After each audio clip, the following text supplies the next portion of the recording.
Without any delay, it's now time to introduce our speaker. He comes with 24 years of experience in the technology sector and currently serves as the director at MIQ. He is also known for his work in GenAI applications design and Agentic AI techniques. Today, we are honored to have Mr. Sakthi share his insights during this session. I now hand over this session over to Sakthi. Over to you, Sakthi. Thank you, Abhay. Good evening, everyone. Good afternoon, good evening, everyone. It's my privilege to be part of ISA, which I have Bangalore chapter today, and hope I demonstrate and share my experience in this field of AI deployment in the factory, mainly on this manufacturing unit. And let's keep it more interactive session, and any questions Abhay said, right, so we can post all the questions. I will be able to address those questions at the end of the session, but feel free to write all those questions so that I can answer it. Without further ado, I just want to give a background of what this session would be. I mean, basically I want to walk through a case study what I have done. Just to give a background, I'm also a doctoral research student in generative AI, pursuing my doctoral research in Golden Gate University, San Francisco, and this is a hybrid program. And I actively do research on neuropsychology conditions and disorder using AI. So I can talk some about on that aspects. And this is one of the case study which we have done as part of our university program. So I'm going to walk through the same thing, how AI helped us in the industry, helping millions of dollars saving, real use cases, and that's what I'm going to talk about. So let me jump on to the give a background, right? I just want to create a background and then get into the case study. So I'm sure everybody knows about Industry 4.0. All right, so it is often always referred as fourth industrial revolution, right? So as we know, right, one first revolution is all about mechanizations, where steam engines and everything came in. And then we moved on to when we learned the technology, and we moved into the second generation, where we moved into mass production assembly lines and electricity, right, where we started manufacturing cars, bikes, motorbikes, vehicles, and everything. And electricity became more popular, and serving the electricity to the households, factories, and everything. And third became more computer automations and so on and so forth. And fourth one being cyber physical system, right? So that's where we are in the fourth revolution. And the extension of that is, which is a smart factory, right? So more about bringing in how do we transform our factory or manufacturing unit to be more smarter, right? So what it needs in from the point of AI also is what my discussion is going to be.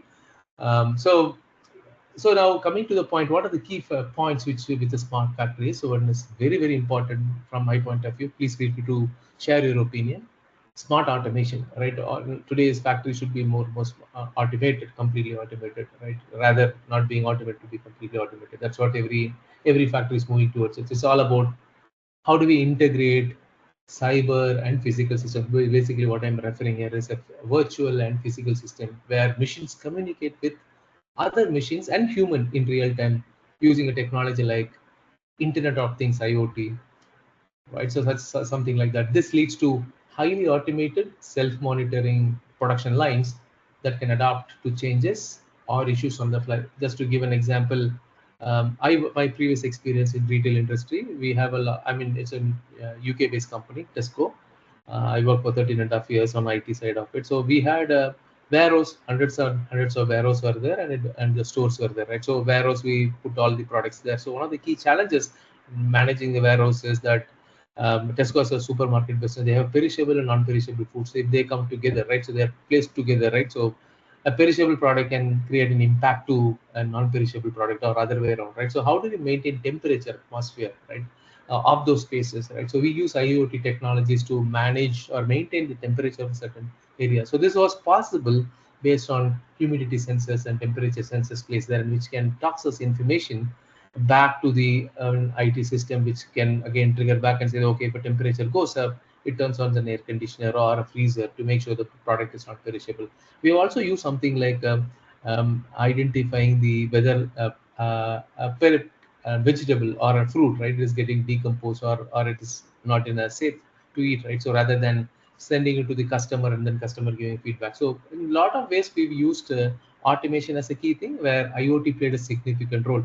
So with the smart factory coming here, so smart automation is inevitable, and it is very, very important need of our now today, even in the today's market, right? So if you take in Ray-Ban website or Lenscard, you log into their website and you turn on your camera, it will all start suggesting you a frame which you should start fit for your face, or which you should try it out, right? So those kind of video and human interface happening basically in augmented reality kind of stuff, right? That's what we are talking about that.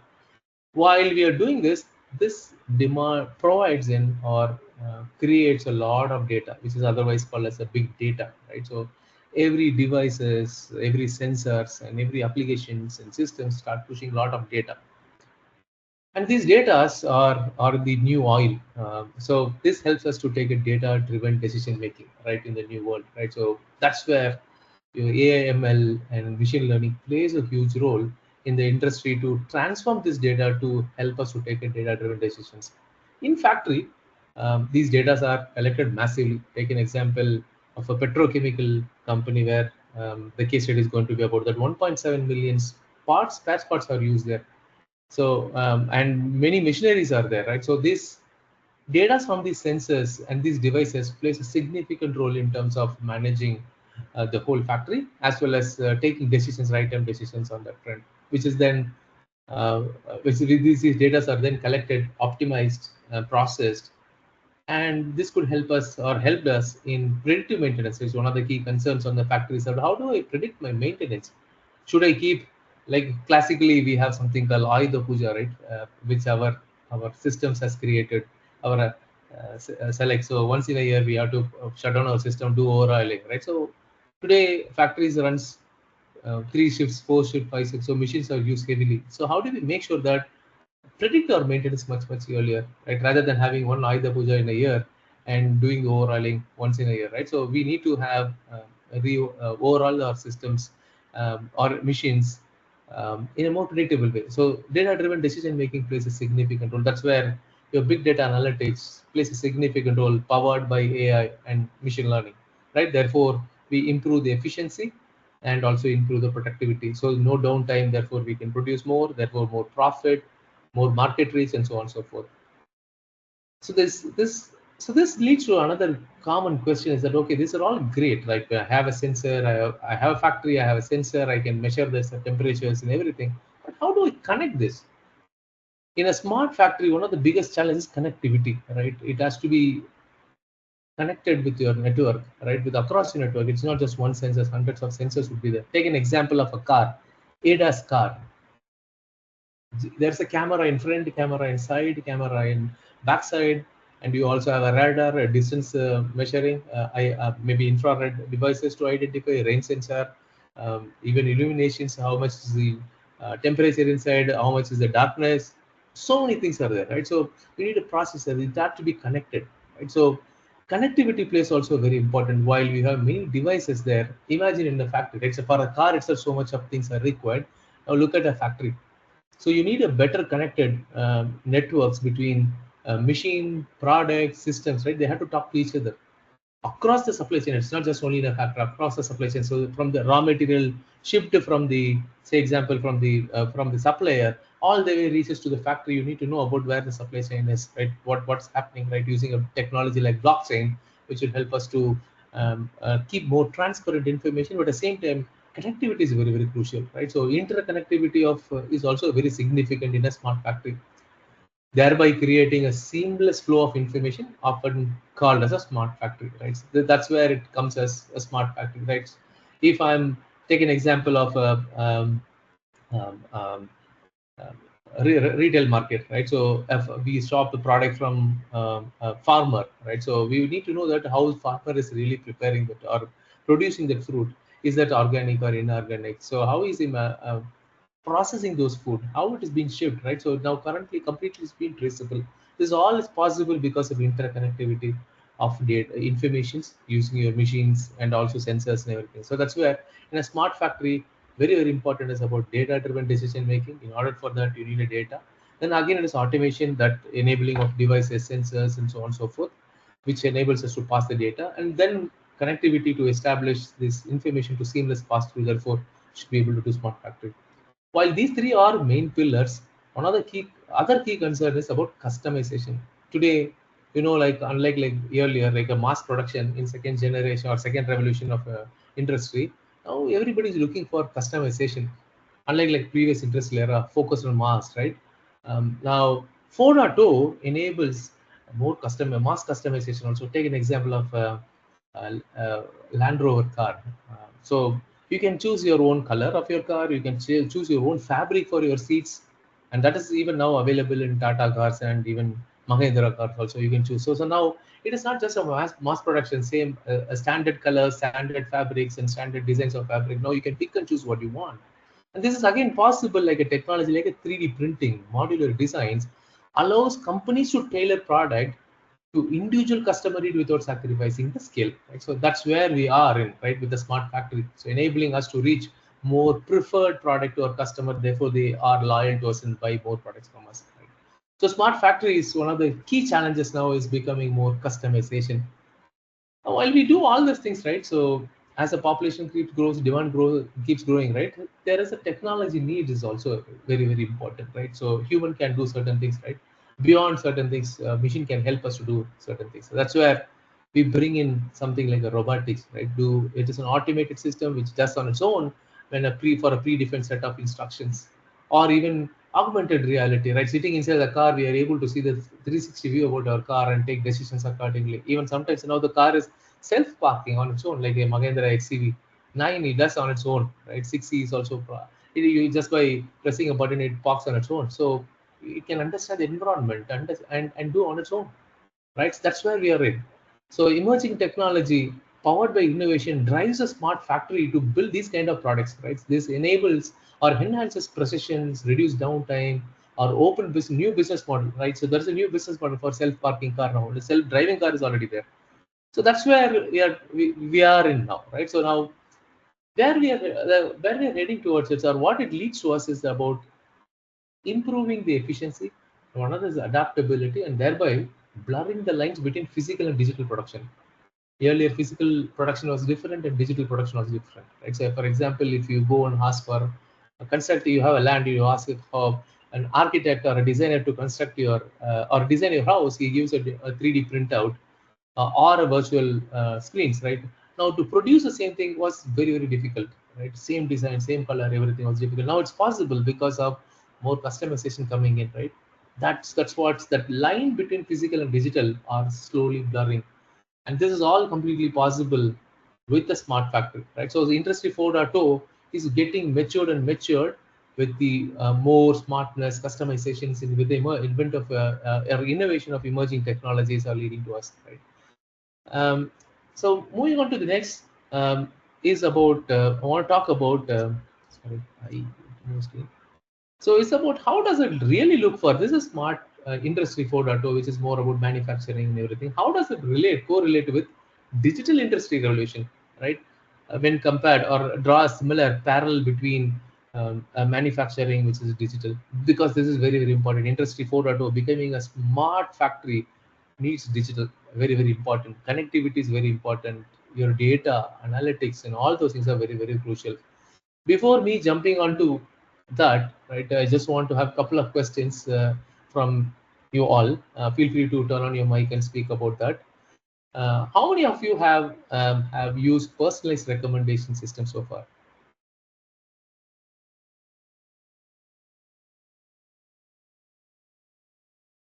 Can you Anyone? repeat the question?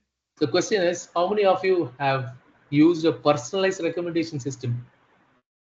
Personalized recommendation? System.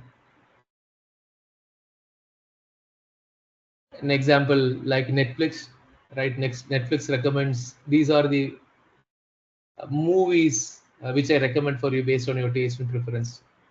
Prime is also recommending, even music channels, right? They started recommending based on your historical patterns, suggesting these are all one. Even the e-commerce grocery website started recommending that what these are all the 10 products you have based on your basket analysis. Yeah, we call it basket analysis. Using your basket analysis, start recommending these are the products you have purchased in the past. We feel that this might be a right choice for you. Anybody tried this kind of recommendation system? Okay, that's fine. So what the next question what I have is, what are your thoughts on AI designing your food based on your DNA?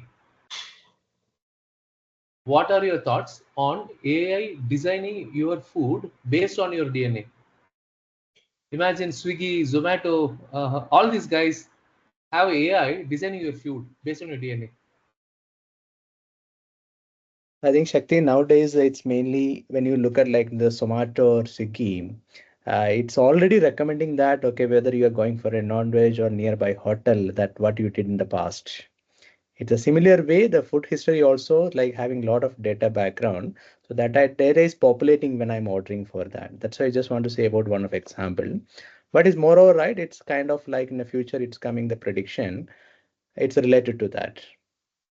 Exactly. So that's where we are heading towards it, right? Say for example, last say couple of months, you are shopping or ordering biryani and other food, right? So today, Swiggy, Zomato, all these guys learns your data and start recommending.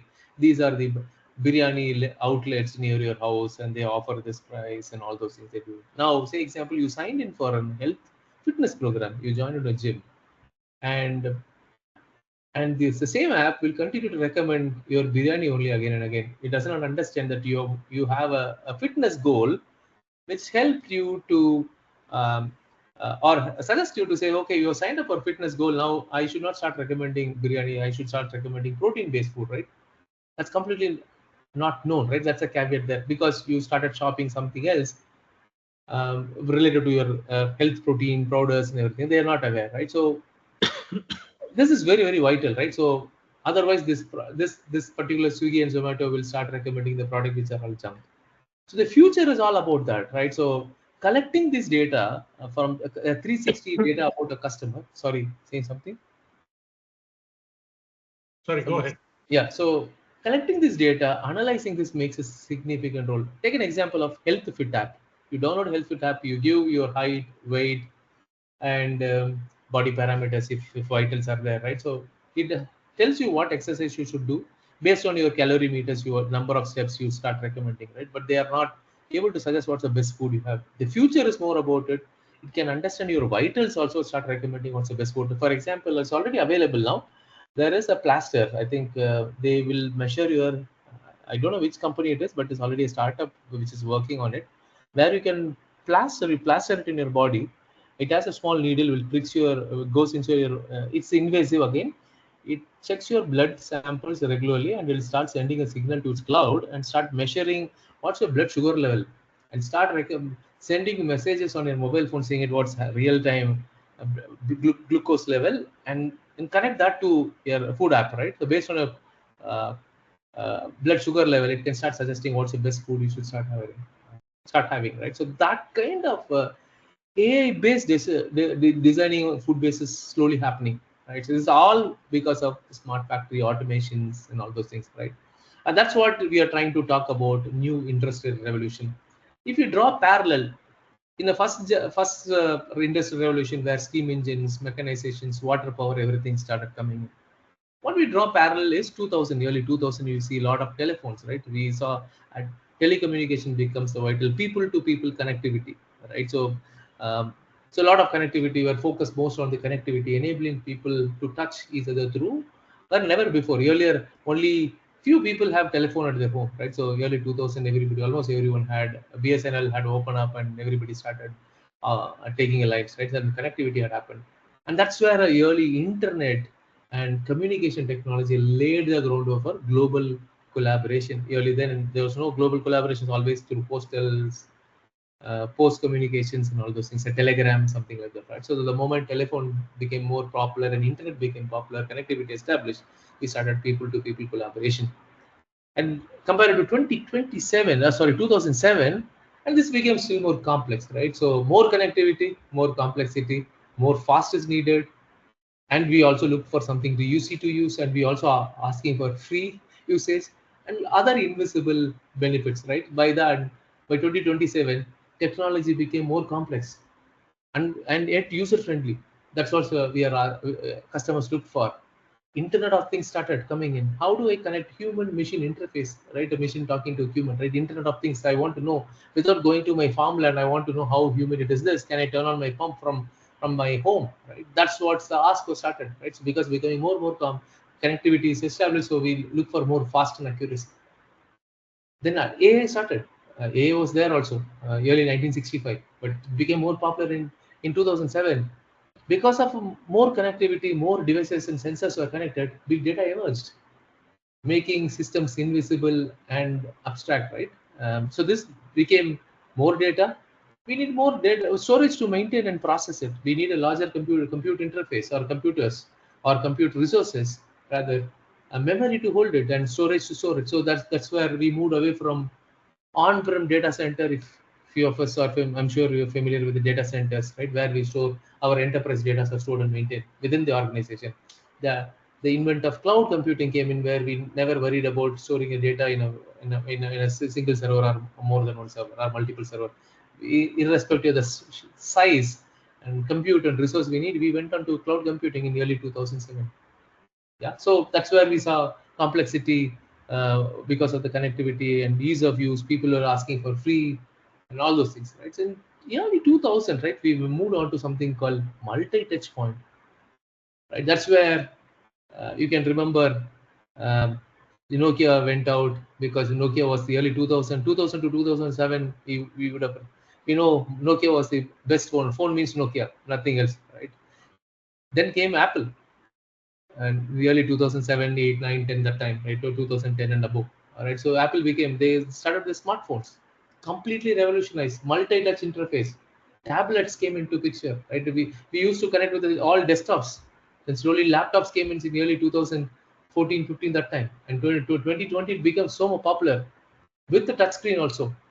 And we also had biometrics, right? Companies started taking attendance not by registers; they started getting into fingerprints, face sensors, face recognition, finger readers. This leads to something called enhanced security and accessibility. We had large amount of data: who comes in, who goes out, who doesn't, who turns to office, who doesn't turn to office, how often they're taking break. Completely subtly traceable because of connectivity and all these devices coming to play. Doing by this, where what it leads to: more people connectivity, more companies on the platform, and place became more interconnected and digital platform. So people, companies, and places were all connected. So so take an example of airport, right? We share information that we are in this airport. So places where we are able to share the information. This is the restaurant we were in, we were able to share the information. So places where become, for example, temple, mosque, or church, wherever we are able to share where we are, share a lot Latin longs and all those things, right? So that becomes a boom. And post 2020, right, psychographic plays a significant role. And the current era is more about psychographic, which is about personality based. Today you can shop your car for your personality, you can shop your product based on your personality. That's where we are in system that pushes more personal information, like how Netflix and grocery websites are sharing, are pushing you more personal information than before. Like AI driven decision recommendation system, like Amazon's and World's evolving to predict and deliver what you need before you ask, right? That's where we are. Yeah, so the fifth generation, we're going to talk about something called AI for genomics, right? This is very, very interesting. That's my research area, which I'm currently doing. This is how do I create personalized therapy or medicines or personalized food based on your DNA. That's a future goal in terms of new digital industrial revolution system that pushes more personalized informations and so on and so forth. So the biggest challenge is how can an industry balance this personalization with the privacy concern? Because the more personalized, more privacy opens up. That's a security challenge. Ethical responsibility, relevance, how relevant they are to the problem, how ethical they are, did they collect with the user consent or not, and all those things. GDPR, CCP, uh, California Data Protection Act, or Indian laws, any laws you take it, right? So how do we making sure our consent, user consent is mandated? Right. So while these are all the big challenges, now what are the strategies to balance the personalization with privacy concern? What industry does, right? So adopt transparent data practices like why it matters. Trust is the foundation of any personalization strategy.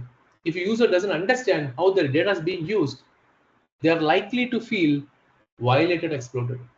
Right, so that's one of the key concerns. Next is what is the other strategy is prioritize data minimization. It's more about collecting only the data necessary for the specific purpose, thereby reducing the misuse or the breach of your data. The other strategy being implementing strong data security measures. And most of us here are in the security team, right? So the data security is one of the key concerns. Health record, behavioral pattern. In a hospital, we don't like to share our health record. So how hospital is preserving our data or government is preserving data, we don't want our health data to be out, right? So how's the behavioral pattern looks like? What's the prime target for a cyber attack, right? Those are very, very crucial concerns for any data organizations where they maintain health information.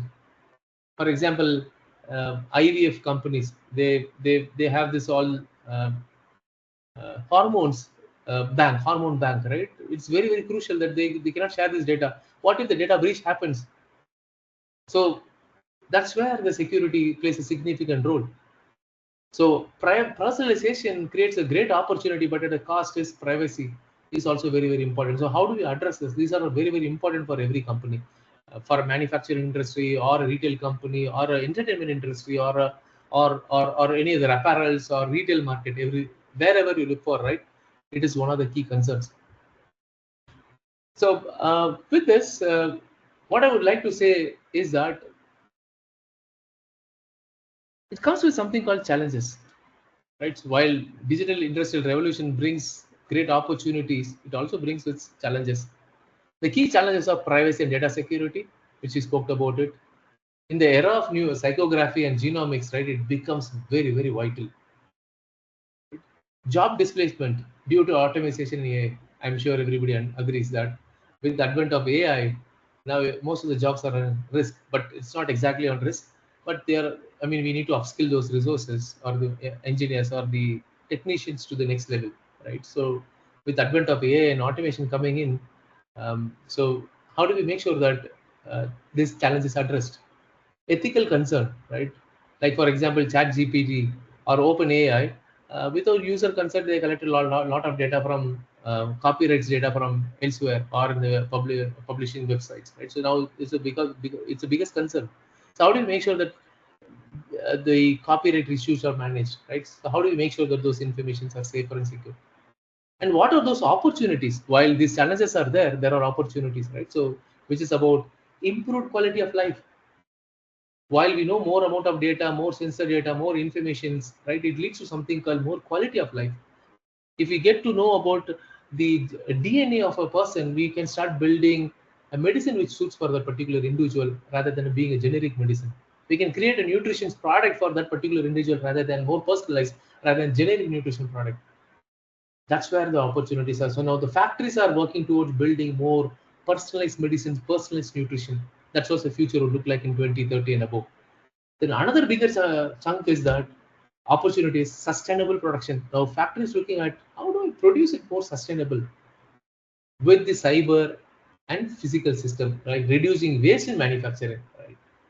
Because wastage is one of the key concerns in the manufacturing. We don't want to waste anything, right? We want to make sure that we have less wastage. So how do you produce sustainable? Using leveraging the virtual world, which is cyber world, with the physical industry.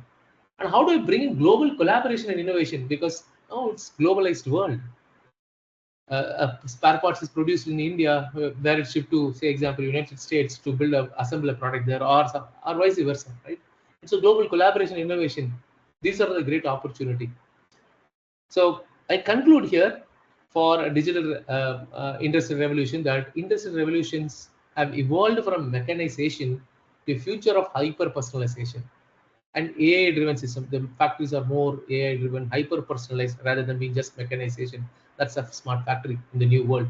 Fourth and fifth revolution will blur the lines with the physical, digital, and biological also. Now you know biological worlds are very, very critical. Example of COVID, right? So you create a gene, a protein, a COVID protein, right? That can cause a global damage, right? Catastrophic issue across the globe, right? So it's very, very important now. While these are new technologies and everything coming up, how do we handle it better? Right? These lines between physical, digital, biological worlds are becoming thinner and thinner. offering immense potential, but at the same time raising ethical questions. Right. So, with that note, I'll take on the use case which I've done in my research study. So this is hello. again. Yeah. Hello. Can I ask one question? Yes, please. Yes, please. Yeah, I'm Sukumaran. You have good presentation, and you are talking about the challenges. So one of the things I noticed, the Nobel Prize for physics. Of course, it was artificial intelligence. One of the prize holders, I think his name is Geoffrey, something like that. Yeah. So he was later he was telling that AI can be disastrous for humankind because I was also reading a lot of articles on that field. So I was also trying to learn AI. I have undergone few courses to update you. So what I understand is once the AI become super more and more powerful, human beings will not be able to control it. Do you agree with that? With the pinch of salt, sir, is yes or no, Mr. Sukumar? I would say yes and no. Right. So today, as you said, right? Yes, AI outsmarts human. 100% agree with you. But at the same time, what at industry we are looking at it. Say example, I can talk about programmatic advertising industry or retail industry. We are looking AI as an assistant or a co-pilot to help me do my job better rather than taking my job. It can outperform, but it cannot take my ethical decisions and emotions. It will not take. It is fair and straightforward. Goes by rules.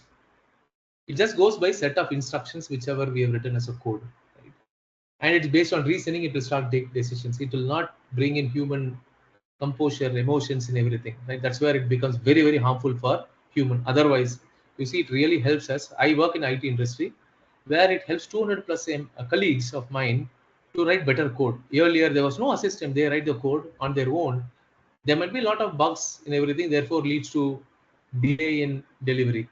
Now with the AI coming here as an assistant, code assistant, helps real time to say, hey, you have written this code, kind of can be improvised. Can you start applying it? It becomes as a partner to the in the industry. It is yes or no. We have to be very careful in choosing it. AI has a power. At the same time, AI also can be a partner. I would vouch for the other one. We should be able to approach AI as a partner rather than a superpower. Right. The moment we give all this information and everything, then relying completely on AI, it will certainly harm. Thanks, sir. Thanks, sir. Yeah, thanks, Sakthi. Yeah, it is very clarified. And I also believe that there should be some regulations by the authorities, like in any other field. There are regulations by government or regulatory bodies, including the nuclear weapons. There are regulations. Otherwise, we cannot live. So similarly, my personal belief is that AI is very good for humanity, but there should be some regulations which is not available as of today. That is what I believe. Absolutely. Okay. Exactly. Thank you. Yeah. So Europe, I think Europe already, I mean, a couple of months ago, Europe had already published AI rules and regulations for the region. I think India we are working on. In India, already been worked upon to say what is the AI rules and regulation, because otherwise, as you rightly said, right, everywhere AI can come in, and it can, as you rightly said, it can displace the job also. There was a research being done in Singapore University where it outperformed senior data analyst work in a business analytics company, where AI was able to outperform senior data analytics who is 5 years in the industry experience. It outperformed, and it was able to do productivity, increase in productivity and increase in efficiency also. It really outperformed. So it is very, very powerful. At the same time, ethical, no ethical, I mean, we have to make it more ethical and responsible, otherwise it can displace the job. So that's where, as you rightly said, right, there is a lot of practices are in place, governance are being brought upon. In my company, we have our own policies to say when to use, when not to use, and how to use it. AI also, we are putting the guardrails for every industry, and this will evolve. I mean, there's no one answer now. It has started evolving. Government are already working on it. Thank you. Thank you very much. Thank you. So with that, I'll move on to one of the case study. Hello, sir. Yes, Hello. please. Yes. Please. Sir, to add on to the same question, so I wanted to ask one question. Yes, Sir, like, what about the wrong tuning of the data, sir, that to the open AI it could be? Yeah. Person who doesn't know much about that background of that particular concept, if simply feeding the data wrong information, and this AI tool also might get tuned, learning, it might learn wrongly also. That is one case. Another case, like as you mentioned, based on the shopping trend and all, they suggest like what should be your next thing and all. Even there, for example, instead of me, for some of my friend or on behalf of somebody, if I'm trying to do the shopping, that again leads to the wrong data, which is not actually belonging to my scope of interest. So like how these things are being taken care of, sir, in the Okay. AI. I will two questions. One is about how do we make sure that data what we get the wrong information we publish and how ethical they are. The first is about I'm sure everybody familiar with ChatGPT, DeepSeek, Manas, or Anthropic. Many models are there. Think as a closed book. It's a brain which learned a book. These books are nothing but Wikipedia or our books, right? A set of books. Everything. Wikipedia is so ocean. Imagine you have a brain or a machine which learned the Wikipedia. You ask any question, it will answer from Wikipedia. So this model is like a closed box. You ask a question to answer. So where I'm coming from here is the data is biased data. What it learned is what it will answer. Now, if I go and ask that, the same model ChatGPT, and ask it, okay, yesterday CSK versus what is it? KKR they played. Can you tell me who played well or who didn't play well in CSK KKR match for 2025 season? It will not answer because the book is not trained. It is based on the biased information. What I meant biased information or trained model, right? I'll talk about biased and unbiased data. It is only trained on on the knowledge or the information what is fed. Yeah, so that's first point. Second is that if this model is trained with only one set of books, say for example, if imagine I want to build a model which should help students, so of a schools, high school students, right? We have state board, we have CBSE, we have ICSC, and we have global. Four models are there, four syllabus are there.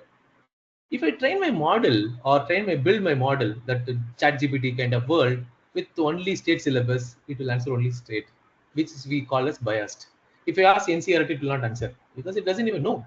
If I bring in NCRT, now it has a knowledge of state versus NCRT. Now you ask any questions on physics or mathematics, it can give the vital knowledge rather than just state syllabus knowledge. So if you train a model with only one set of data, it will give only one set of answer, which is otherwise called biased answer. If you give with the vital data, it will start answering better. Yeah, so that's where we call as hallucination, right? This AI model can start imagining as a own, like how we daydream as a human. While sleeping, we'll start dreaming, which is otherwise called hallucination. Model can also hallucinate. We need to control. While querying with the model, which is otherwise called prompt. We fire a prompt, or otherwise called as a query, to this model and say that, hey, do not hallucinate and tell me 10th standard physics subject, which is called, say, Newton's law of motions or thermodynamics or quantum computing or quantum physics and everything. If I ask for it, it will start answering. Now, if my question goes it based on NCRT, it will start answering NCRT. Based on state syllabus of Karnataka, tell me, it will start answering. If I say ICSE, it will not answer because it doesn't know. It will tell I am not trained. This is where bias and unbiased comes in, where a wrong answer is not given when you start asking the questions where it got trained, which is otherwise called biased and unbiased data. The second part you asked about is that how can I make sure my data or information are ethical? I'll give a real example. I think in US, with this happened, is that a household, a family where a daughter and I think a son also there. This is a real case study happened. The daughter has shopped a pile, pregnancy pile, right? Unmarried again, she's unmarried. The shopping data, basket analysis data, unfortunately, she did the shopping on online. Because of the household database, household information, your vendor collecting, say, for example, you shop in Amazon, you shop in Walmart, or wherever you do, right? These data are shared there, are collected. And they use for, if you have a concern, right? You might say terms and condition apply, you just, we all tick and move forward. These data are used for marketing, rebranding, targeting also. So this data was collected, and in the household TV, now it's all smart TVs and everything, right? So they started seeing piles ad coming up, pregnancy pile tablet coming in, and they were all wondering what happened. And this is very, very responsible concern, right? While that the daughter, the family, she's still unmarried, but still happened, this incident has happened. So A was not responsible, right? A did the right work. A says that, okay, I found there's a shopping pattern where frequent pregnancy pile was taken, and that's why I started showing the advertisement. Or in the basket analysis, I started showing it, hey, why don't you buy this? So that's where unethical A become very harmful. One side is an opportunity, another side is an harmful. So now, how do I control it, right? That's the biggest challenge to solve. So as a retailer, if I'm a retailer, I did right thing to do, but I don't even know that, or I'm not aware that whether that household person is married or unmarried. That marriage status was not available. If the data was available, probably I would have avoided, right? The data is not connected. So that's where your decisions become biased. If you have a complete information about your data, you can give better understanding and better explanation. Did I answer your question, Kumuda, with example, or please feel to ask question? Yeah, yes, sir, fine. Okay. So bias is very important. So one of the key concern on building a model, that's otherwise called supervised learning. When you build a model, you will train your model with a given set of question and answer, so that it will answer all the questions what you ask. If you don't, if you're not put sufficient question and sufficient answer, and you're trained with only a certain set of question, like a 2 table, 2 into 1 2, right? 2 into 2 4, right? What if I 4 into 1 is also 4, right? So if I'm not trained with that, my model will always think for only 2 into 2 is only 4, not 4 into 1 is 4 also, right? So that's where training is very important. Model training is important. Fine tuning is, I'll talk about it in this use case for the spare part duplication. How did Sabig went in, right? So this case study is all about spare part deduplication. What's the big deal about it? It might be a general question. Even I had this question when they was picked up. This is a petrochemical company where this company was seeking for a solutions to avoid ordering duplicates of products, right? What I meant duplicate of products, imagine a cycle. A cycle has maybe 100 spare parts or less than 100 spare parts. A two-wheeler can have a 200 to 300 spare parts, starting from handlebar, accelerator, wire, cable, carburetor, wheels, spokes, and so on and so forth. Car might have 3,000. Say example, a rocket can have example 3 lakhs products. A petrochemical like the Sabik, right? It's a Saudi Arabian company. Again, disclaimer, this is from my university, which I took the case study. I was part of that, studying this. So I'm sharing this.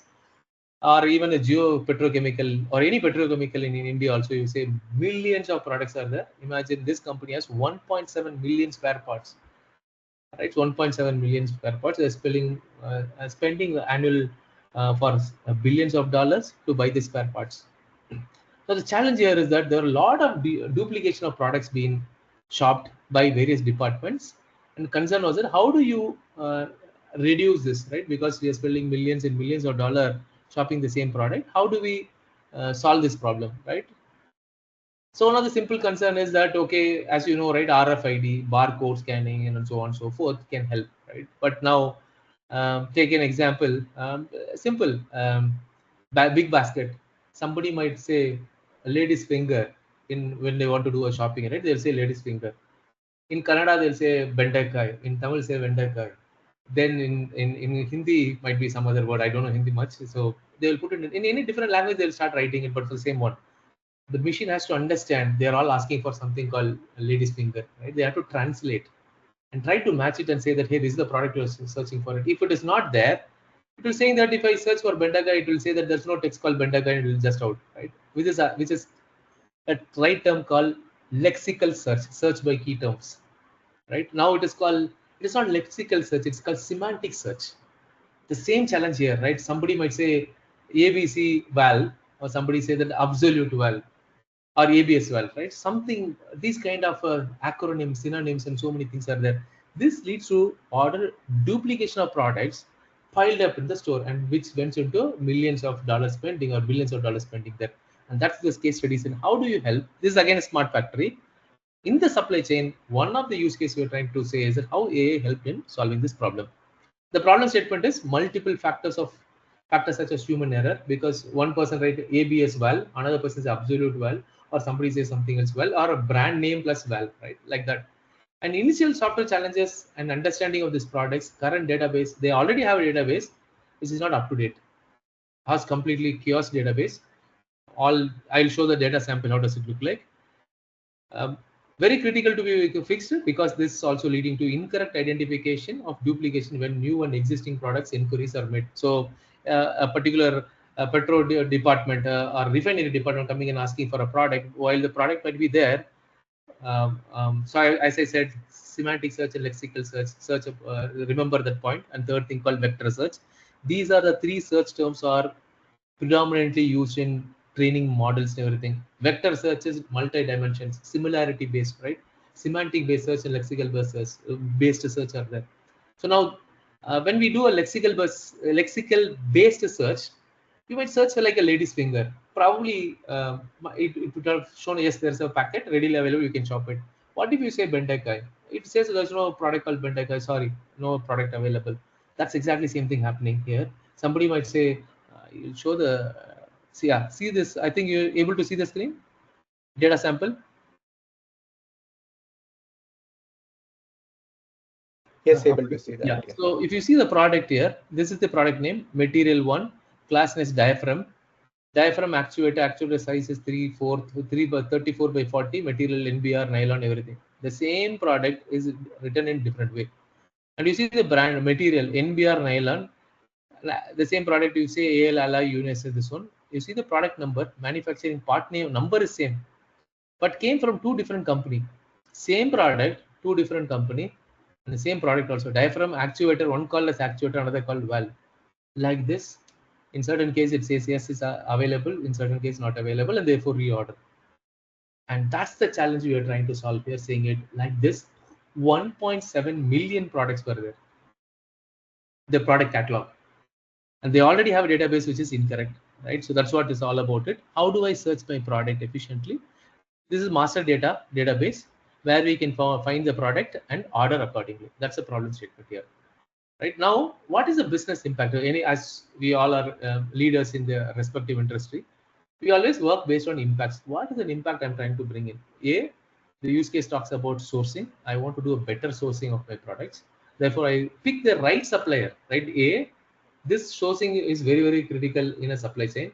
There might be 100 suppliers are there. You might choose the most preferred supplier or the supplier who had delivered on time, right? It's very, very important, because in a petrochemical, if your valves and the diaphragms are not available, you will not be able to produce it. So you would always choose for a reliable supplier rather than low cost supplier, or a supplier who sells with a lower cost. So time plays a significant role and cost plays a significant role. Those are the trade-offs, right? So you do better sourcing here, and AI can play a significant role, right? So that's where we're talking about how do I leverage the market. Maybe in India might be the same diaphragm might be lesser cost, or in, say example in Middle East or in European country might be higher rate. How do I leverage it, right? So then this gives me better sourcing. We want to do that. Second is about purchasing, right? In any strategic market, right? We always look for customer strength. Customer decides the price, right? So it's not supplier decides the price. In certain case, supplier decides the price. So how do I create customer demand? Supplier has to sometimes has to address. If I'm a big customer, most of the supplier has to hear, right? So how do I use my purchasing power, right? Therefore, I can negotiate best price and significant cost saving, right? That's what the strength we were looking for. Earlier, we didn't had any impact. We just stopped it and everything. So bringing in AI, we were able to bring an impact on sourcing. We were able to show the customer strength there. Bringing the customer demand there, showing the purchasing power for better price and market, better price for cost saving. Another is predictive maintenance. I told you earlier in Industry 4.0 smart factory, I want to predict my failures much earlier. Therefore, I can plan my maintenance job rather than waiting or delayed waiting, right? That's another. The fourth one is inventory. I can stock my pile much earlier. Therefore, I know right set of products are right there because of my maintenance forecast. Predictability, I can start shopping the right products and keeping it readily available. Therefore, continuously factory runs. I produce barrels and barrels of petrol, right, or crude oil. Then another is material analytics. Yeah. So one of the key concern is about material analytics, MRU, right? Maintenance, repair, and operation analytics. How can I plan my maintenance, repair, and operation analytics? While I know inventory, I know maintenance. Now I need to source for resources. How can I bring my team be ready for maybe a contract resource or a full-time resource? How do I maintain my plan my maintenance, repair, and operations? Right. This other impact. Quality and asset management. The other one. Bill of material or development. Right parts, focus, everything. These are the common benefits which we are able to produce, bringing AI into place. Yeah, fair enough. I'll move on to the next one. Okay, with this, we know the business impact. Now, what's the solution roadmap look like? Challenge one, in order to solve that, first is biggest challenge is about deduplication. Already the database is having large volume of duplicate data. One is to fix that. Second, we want to create a structure. Say, for example, diaphragm means under the diaphragm, I should show that 30 by 40 inch wall or 20 by 40 inch wall or 100 by 120 wall inch wall. We want to create that structure for diaphragm, valves, pipes, and so on. So for the pipe itself, we have multi-dimensional inches. It's 1 inch, 2 inch, 5 inch. We want to structure that. And the third is we want to stop duplication straight away. And how do we want to do it? Using AI-based search. The moment a warehouse guy receive a product, he should not create a duplicate product. Rather, we want to fix it on the place itself while receiving the product. These are the three challenges which we want to solve. This is what our solution roadmap. We'll talk about how did we solve duplication in the existing database, how did we brought structure, and how did we went on to have no stop duplicate completely. Now, I think you have seen this one. This is where we want to try and map it. The first step is about how do I stop um, duplicate entry in the existing database. So what we did is that this is human in loop, right? It's not completely automated, it's human in loop.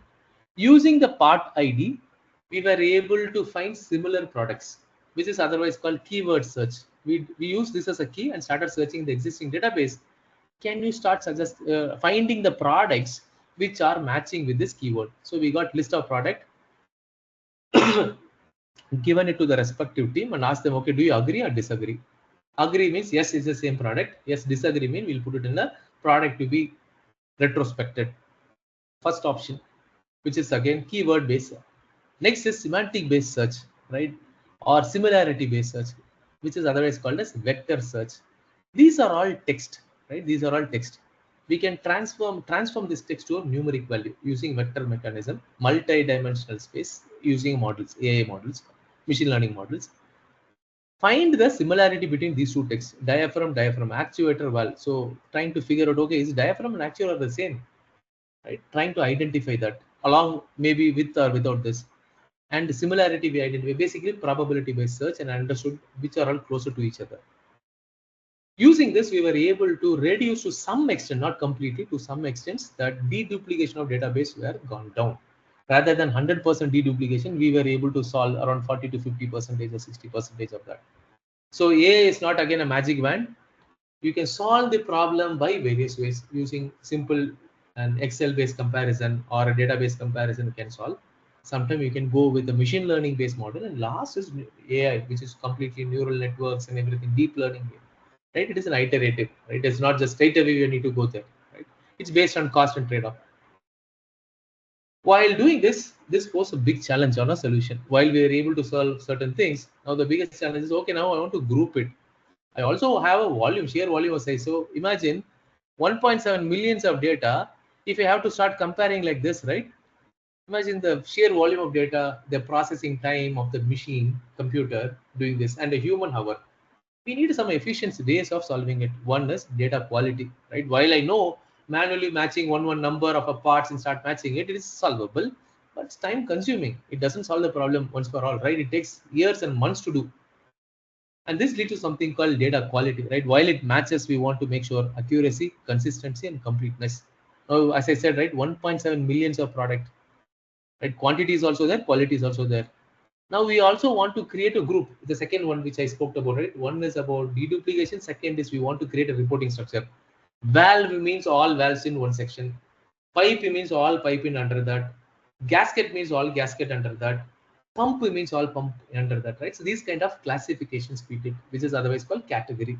First is identify the product catalog, then classify based on what are all the categories they are. Again, there are something called neural networks are available, natural language processing, which is semantic based search, trying to figure out and start helping us to give this model. So with that, we were able to get groups and match these two, but it's not sufficient. Again, time, space are very, very crucial, right?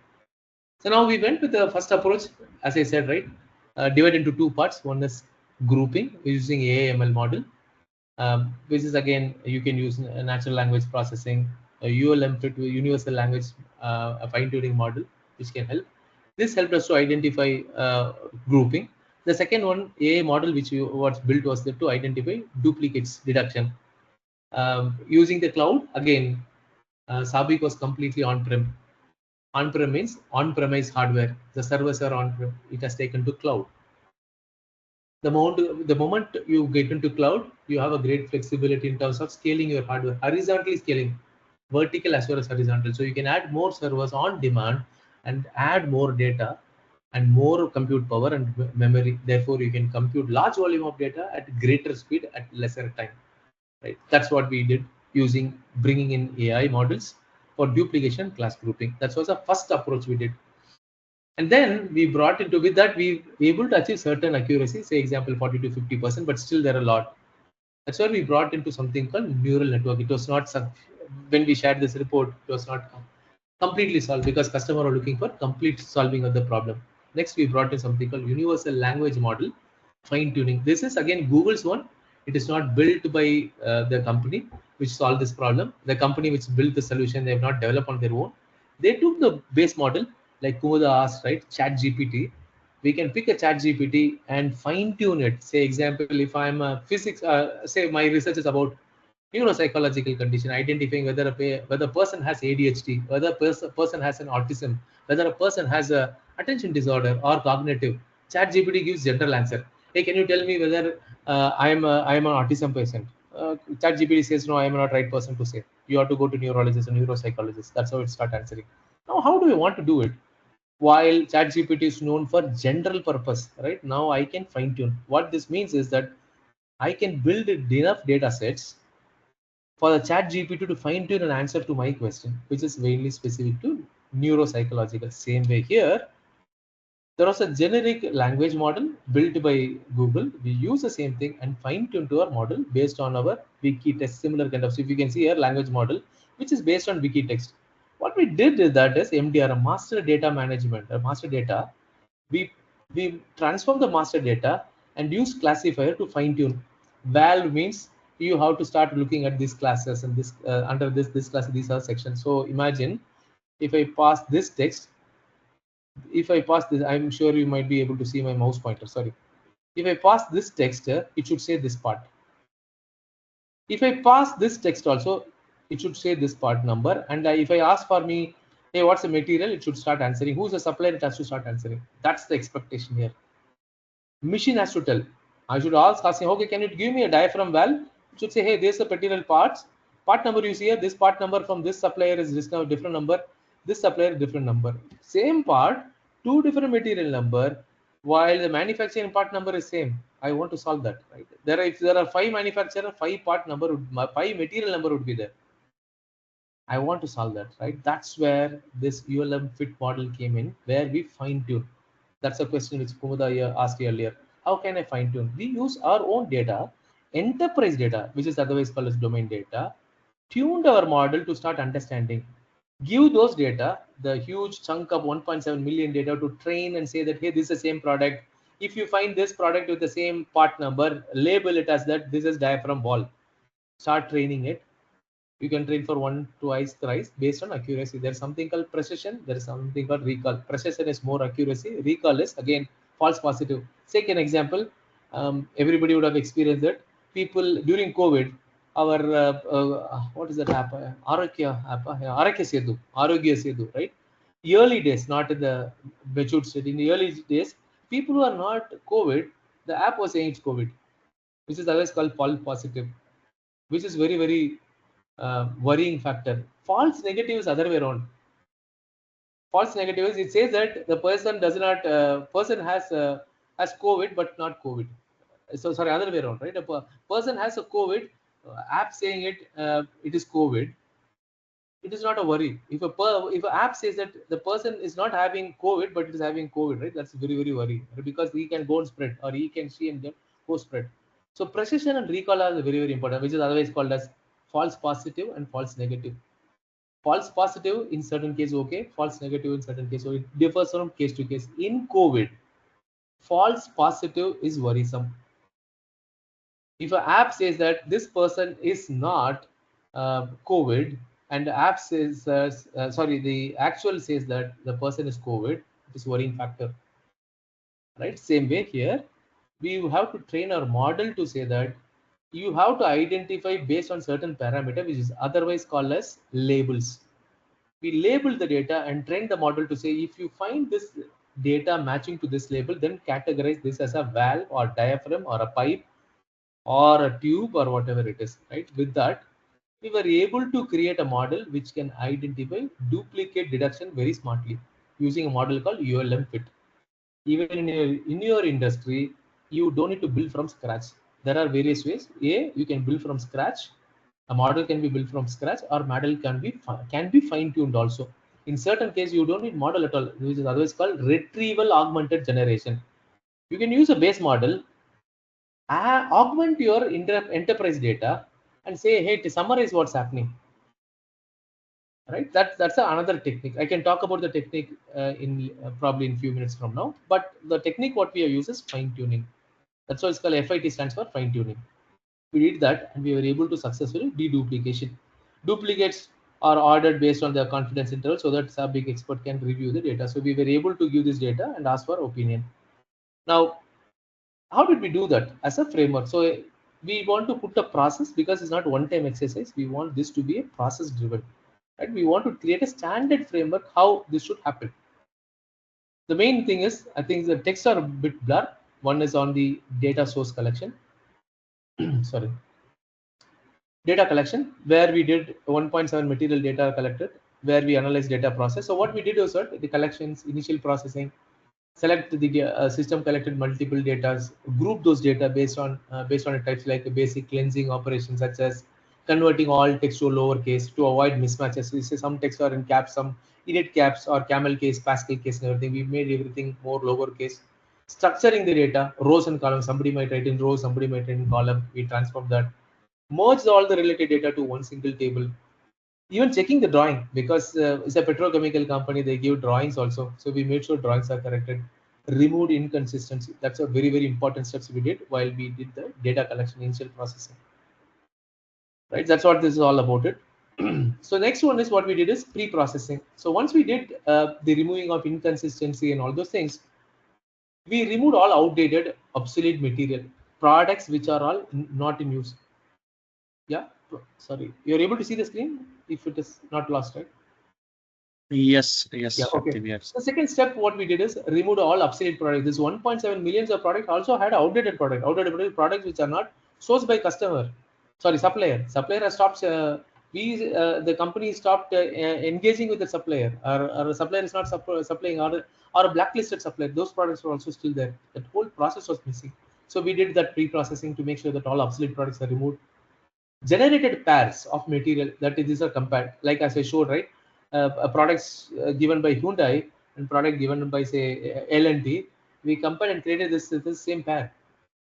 Therefore we removed deduplication. So same product, same part number, multiple supplier, we paired that also as part of pre-processing. So we reduce the number, right? At the third step, we started building model, right? That's where we compared the text property specifications, and we did text analysis. Very initial is text analysis, right? You can transfer basically what is text analysis is used to process unstructured, this is a free form of text, to detect the similarity.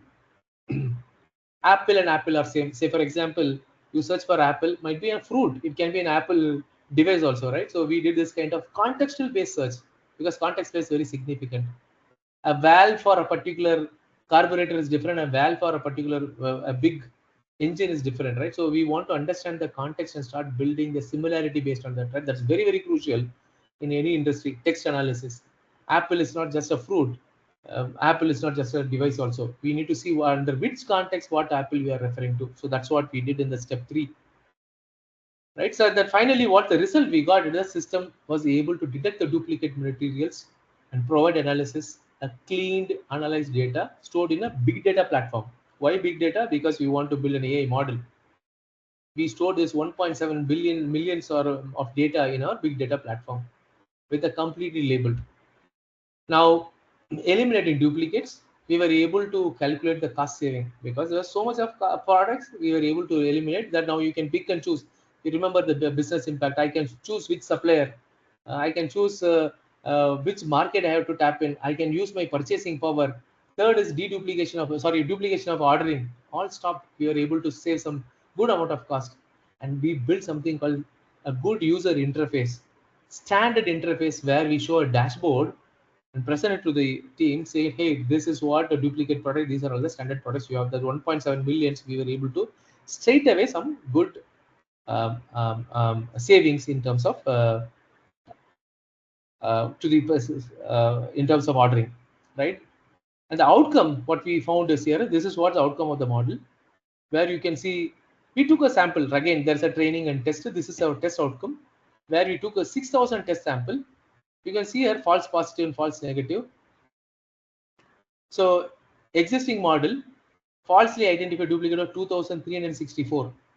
And our system, I'm not saying 100% we were able to solve. We were able to solve. I mean, the model failed for 147 instant or 147 product, not 2,000. That's a huge change, right? To 2,300 items were falsely identified that, and we are able to falsely identify 147, right? Actual duplicates confirmed by human is 48 and model were 5. This again, as I said, right, false positive and false negative. This is very crucial because we were able to save a huge cost. But human and machine duplicate identification, where model was not outperforming, human were able to outperform much better. You see the potential duplicate shown, right? With the model and human, duplicate shown by for reviews 1,400, whereas 2,554 for same 6,000 products. So eventually what we did is 92% of extra data reviewed by human before identifying was reduced to 8% now. Earlier it was 92%, they have to spend huge amount for duplicate reduction. Now you are able to reduce that. We still, human is in place to do that work. At the outcome, what we have shown is that removing redundant material, improving data quality, optimizing cost, providing better insights. Right? These are the big significant changes we brought in to the company. And I think that's it for me in this presentation. Open to any question and answers.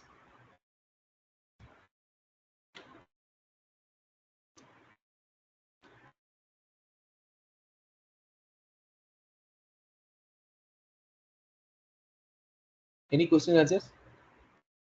How much time the company took for doing this project, approximately? I think close to 1 year, I think so, 6 months to 1 year, that was the time, because earlier was only consulting, then later, after the proof of, we did the proof of concept, I think not me, this was brought from my professor, his company was doing it, so the initial was a proof of concept, I think it was 3 months, they did a proof of concept to show the first outcome, then once the proof of concept was successful, they went on to do probably a 3-quarter project and able to deliver this. Okay, thank you. Again, it is based on, you know, a project takes its own time based on resource availability, infrastructure, cost, everything.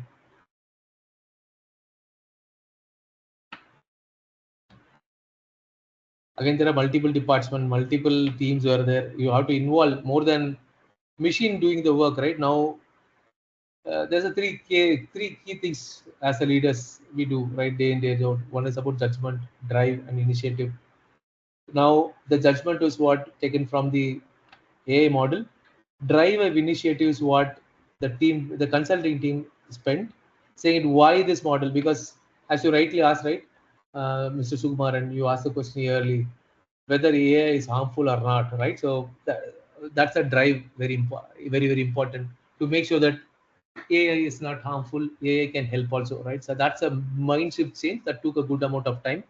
It went on department. It is not a big bang.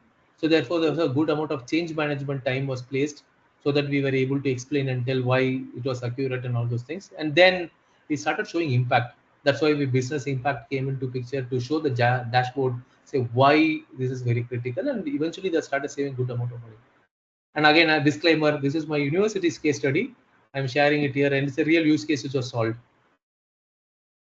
I have other use cases, but probably in future sessions, if time permits and you guys are available, I should be able to present some of my own use cases, which is on human in healthcare, or how do AI can help in healthcare.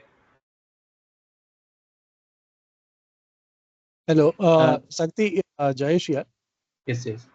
Hi, it was a good talk, very nice and brief case study. Nicely covered. Thanks Thank for you. the good talk. I have a question regarding the tools or platforms which you use for those AI model generation and training. Did you use any which LLMs or which tools which you use while training those models? Sir, this is based on completely Mr. Jayesh, right? So yes, Jayesh, this is completely based on ULM fit. Again, cloud infrastructure, I think it is AWS. Large language, because if you see, the use case was not summarization. If you are generating a text out of it, right, asking for giving a summary, LLM comes in. This is truly an natural language processing based system, where we were able to identify similar products and call out the duplication. And that's how we use neural network to identify the similarity. LLMs were not used. The LLMs will be used if and only uses. LLMs are good for generation, text generation, image generation, voice generation, video generation. In this case, we didn't have any generation here. Okay, thanks. Yeah, thank you. Maybe in Okay, future session I can talk about generation. yeah. How did I use in a LLMs model in my medical and healthcare area. I can show some codes also, how I have written a proof of concept to identify whether patient is really autism or ADHD there. How AI deducts that, right? So with the standard set of questions and all those things, electrodes testing and all those things, I can talk about in future session. Okay, yeah, that would be nice. Thank you. Yeah, Shakti, it was just very informative, very insightful, and we were lucky to have you today.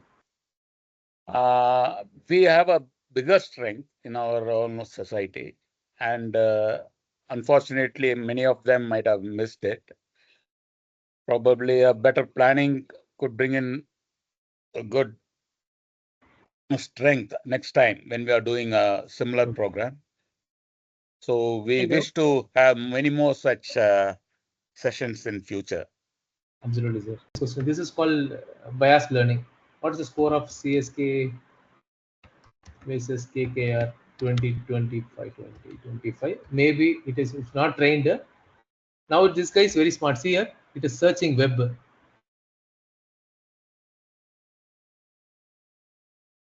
See the data, it has come from crickbuzz.com. A year ago, this guy was answering from the book, just giving by book. Now you see it search from ClickBuzz, it search from ESPN. This is called Business India, right? You can see from where it has pulled out. This is called augmented generation. Yeah. Now the model is not just answering from its trained data, it can also augment data from real time. Let me ask another question. What is today match? IPL today match. Today match. Research. I'll come to the question. Okay. GT SRH and PBKs. Okay. What is the score of SRH versus PBKS 2025 today match? Now you see it will start searching the web. It is not answering on its own. It tells you 7:30. It is very smarter now. Now, so this is what I did is called, this is called zero shot. No example, nothing. Direct question. Right? Say now I want to write a book. You are okay. Write a. Okay, ma'am. Which standard you are taking? If you can tell me, class which you are taking, which college standard, I can take it. I'm BMS college, sir. Engineering it is. Okay. Electronics and Instrumentation department. Instrumentation, right? So, any chapter you have, ma'am? You can remember. Any process control related concepts. Okay, process control, right? Yeah. Okay, so this guy again, see now it compares with the Claude. You can check with whichever model you want to pick it. Earlier, a year ago, you don't have any options. Now it can check and compare with various model. But I'll try to show you. This is called zero-shot prompt. Process okay, process controller, ma'am. What do you call? Sir, process control system. Process control system of electronics and communication.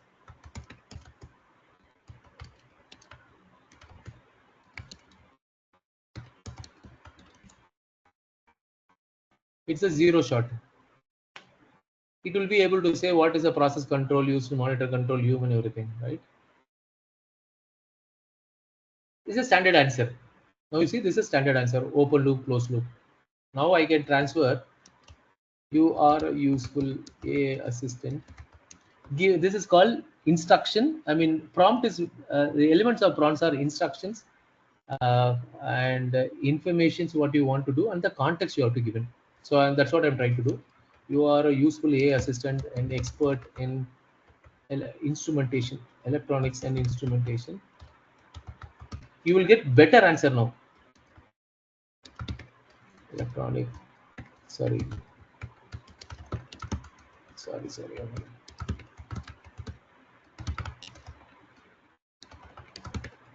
And, senior professor role also I'm telling, senior professor teaching BTech instrumentation engineers.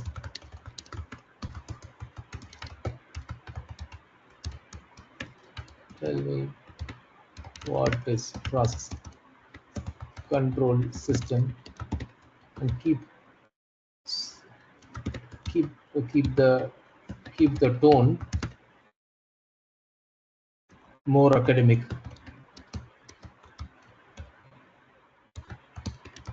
And no hallucination. Now you see the same answer. Here an academical sounds and technical, okay, suitable for BTech. Now you see the same answer. Now it goes different. Process control is vital, discipline, control system focusing on automated regulations and so on and so forth. Key components of this one. Same question, but different way. So this is where we call as a single shot prompt. There are multiple shots are there. Now, I have given something called no hallucination. That is, don't imagine anything. You have to be very precise and concise. Open loop flow system. Earlier, the answer was just one liner. Now you see control strategy, relevance in instrumentation. It goes to relevance also. This is basically cognitive thinking, standard protocol, and conclusion. Now, did you tell me whether the plagiarism? The explanation provided, however, is original, does not contain any plagiarism. It is written in a clear academic tone based on well-designed. So now, what we can do in a real world is that I can take an assignment, put it there, and ask this question. Hey, you are a same thing. You are a useful AI assistant, expert in technique and instrumentation. Like, put your profile.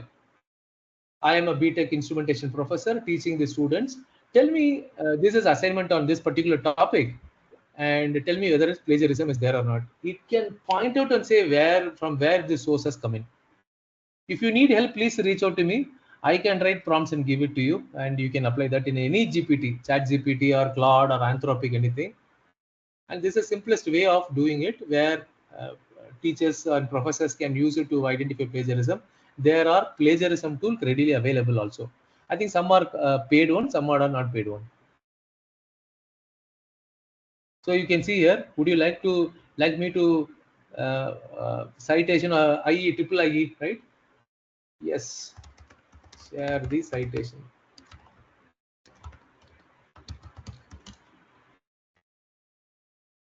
Search the web because it knows the context. This is called chain of thoughts or tree of thoughts.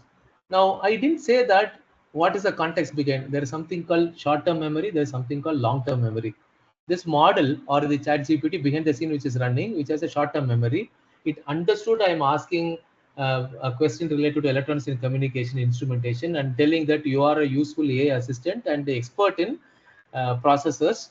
And based on that, it start telling it answers. With that, it will going and identifying where it has found it. Now, this is what I said when we build a model. ChatGPT use Wikipedia to get all this data and trained accordingly. Data which are not available in Wikipedia, it goes to web search and start getting it. So now you see the citation.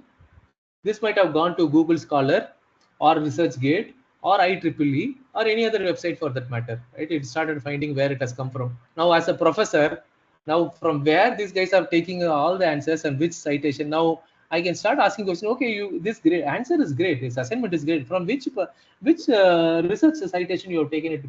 If I ask, right?